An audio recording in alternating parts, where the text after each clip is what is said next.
Hello everyone, this is रुचि पंजवानी और आप देख रहे हैं हमारा चैनल स्टडी सेंट्रल। आज का हमारा टॉपिक है कोऑपरेटिव सोसाइटी से। हम लोगों ने फॉर्म्स ऑफ बिजनेस ऑर्गेनाइजेशन पढ़े थे कि क्या क्या different forms of business organisation जो हम सेटअप करके अपने बिजनेस की डे टू डे एक्टिविटी को कैरी कर सकते हैं। उसमें से एक फॉर्म होता है कोऑपरेटिव ऑर्गेनाइजेशन। बहुत सारे लोगों को डाउट रहता है कि ये कोऑपरेटिव ऑर्गेनाइजेशन होता क्या है, काम कैसे करता है, प्रॉफिट मिलता है कि नहीं, कि उनके जो एम्प्लॉयज़ रहते हैं उनको अर्निंग कहाँ से मिलती है।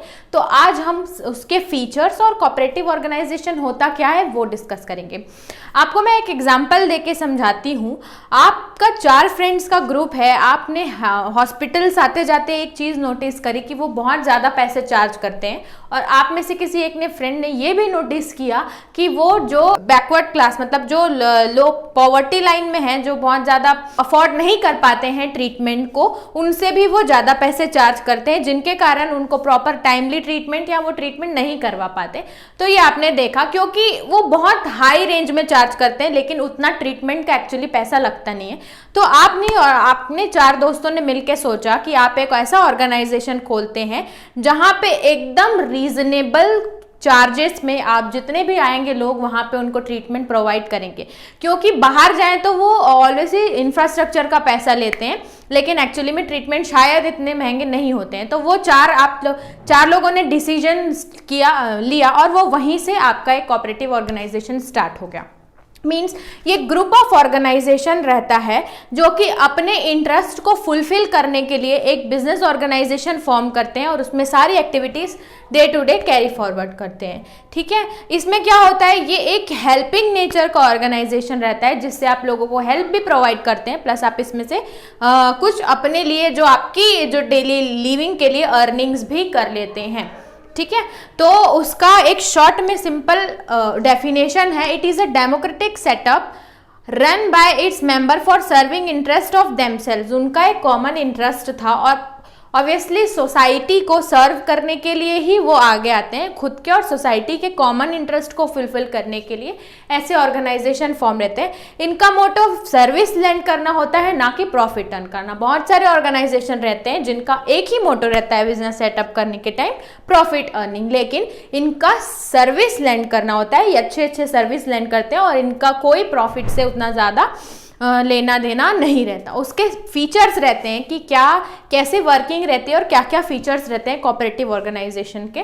तो फर्स्ट इसका फीचर है voluntary association. Voluntary association means एक ऐसा ग्रुप ऑफ पर्सन्स का ऑर्गेनाइजेशन रहता है जिसमें स्किल्स या क्वालिफिकेशन ऐसा कुछ नहीं रहता, कोई भी मेंबर इसको ज्वाइन कर सकता है। एंड इसमें कोई भी ज़्यादा रूल्स एंड रेगुलेशन या फॉर्मेलिटीज़ भी नहीं रहती। अगर किसी मेंबर को लीव करना है, वो ऑर्गेनाइजेशन छोड़ना चाहता है, तो वो जो सर्विंग पीरियड्स रहते हैं कुछ टाइम के, वो उसको सर्व करके वो ऑर्गेनाइजेशन छोड़ सकते हैं। इसमें ऐसा कोई बॉन्ड इतने पीरियड तक आपको काम करना है ऐसा कुछ भी नहीं रहता। उसके बाद आता है डेमोक्रेटिक सेटअप। ये डेमोक्रेटिक सेटअप इसलिए है क्योंकि जो हम बिजनेस ऑर्गेनाइजेशन में देखें तो मैनेजमेंट, हाई लेवल मैनेजमेंट ही सारे डिसीजन लेते हैं, लेकिन नहीं, इसमें ऑल पीपल जितने भी मेंबर हैं उस ऑर्गेनाइजेशन के, उनका इक्वल ही पार्टिसिपेशन रहता है किसी भी बिजनेस से उस ऑर्गेनाइजेशन से रिलेटेड डिसीजन लेने में। ठीक है, तो इनका हर किसी का वोट काउंट किया जाता है।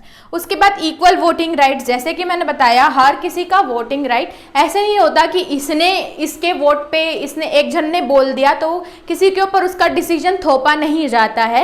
इक्वली हर मेंबर का जो अगर वो एग्री हैं उस डिसीजन को लेके तो ही वो इम्प्लीमेंट किया जाएगा, वरना नहीं। तो equal voting rights in the sense हर किसी के डिसीजंस को, उनके ओपिनियंस को कंसिडर करके ही एक फाइनल डिसीजन पे आया जाता है। उसके बाद है spirit of self help. Spirit of self help का मतलब क्या है कि ये हेल्प करने के लिए यह एसोसिएशन फॉर्म की गई है। इसमें हर कोई ऐसे काम करता है कि वो एक सोसाइटी को सर्व करे। उनके मन में प्रॉफिट या पैसे का ऐसा कोई माइंड सेटअप नहीं रहता, तो वो अपने इंटरेस्ट के अकॉर्डिंग उस सोसाइटी में काम करेगा।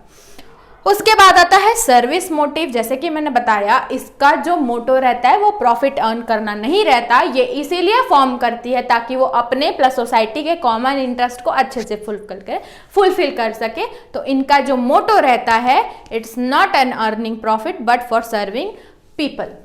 उसके बाद आता है कंटिन्यूटी और स्टेबिलिटी। कंटिन्यूटी स्टेबिलिटी इसीलिए रहता है क्योंकि बहुत सारे जो बड़े बड़े बिजनेस ऑर्गेनाइजेशन है, जैसे कि हम लोग सोल प्रोप्राइटरशिप बोलते हैं या पार्टनरशिप, ये कुछ टाइम चलने के बाद वो वाइंड अप हो जाती है किसी रीज़न से। क्या पता उनके पास कैपिटल उतना नहीं होता है, या वो उनका जो प्रोडक्ट रहता है वो उतना अच्छा मार्केट कैप्चर नहीं कर पाता। लेकिन ये जो ग्रुप ऑफ एसोसिएशन रहते हैं, पर्सन रहते हैं, ये बहुत ज़्यादा लंबे समय तक चल जाते हैं क्योंकि इनमें कोई प्रॉफिट एंड लॉस ऐसा कुछ नहीं रहता। ये एकदम मिनिमम चार्जेस के साथ वर्क करते हैं और इनकी सारी वर्किंग क्लियर रहती है। ठीक है, तो इसमें एकदम स्टेबिलिटी एंड कंटिन्यूटी रहती है। तो आज का था ये हमारा topic, what is cooperative societies and feature of cooperative society. आज के टॉपिक में इतना ही, मिलते हैं नेक्स्ट वीडियो में नेक्स्ट टॉपिक के साथ। तब तक के लिए थैंक यू।